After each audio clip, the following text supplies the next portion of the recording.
Winter's coming and we're getting the chickens prepped for the cold. And this is a watering system that I've used for a couple of years now, and it's been working really well. And I'll show you how I set up the defrosting and de-icing system for the chickens' water so it doesn't freeze solid when we get ice storms.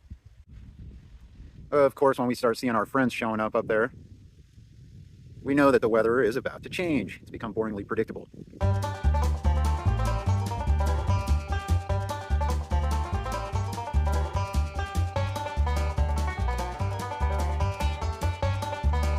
So basically, I've got a 5-gallon bucket that's been drilled, and it's got a little spigot on here that attaches to a vinyl hose. I'm not using a rubber hose, but this is a vinyl hose made for drinking water.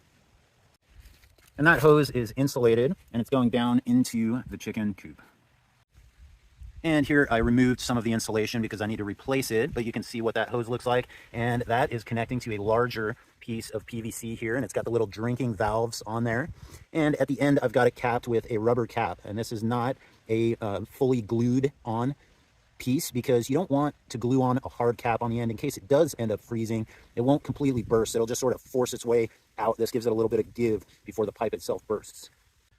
Now, for the de-icing mechanism, I'm using one of these Inkbird greenhouse thermostats. And what this does is it automatically sets the power to kick on to the outlets depending on which temperature you set it at. So I set this at 36 degrees Fahrenheit, just a little bit above freezing, so that it kicks on a little before things get too cold. And what I've got here is a piece of thermal cable, and this is made for rooftop de-icing. This is to keep your roof from freezing and icicles from forming, but it can be used for other applications as well. So I've got it coiled up underneath the main bucket initially, and then I've got it running through the inside of this insulation all the way down this pipe. And again, you can see how that thermal cable is coming down the main feeding hose, and I've got it wrapping all the way around our little main watering chamber. And again, I'm going to put insulation going all the way down this pipe to retain that heat. And then down here on this section, I'm actually going to wrap this with insulating tape to keep some of that heat in.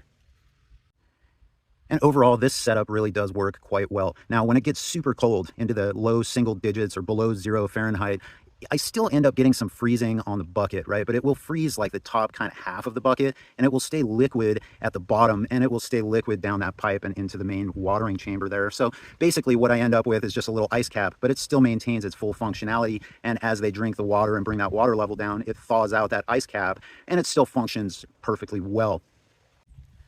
And don't forget to give a busted thumbs up and subscribe if you haven't already, and I'll get you more tips and tricks on raising backyard chickens and homesteading.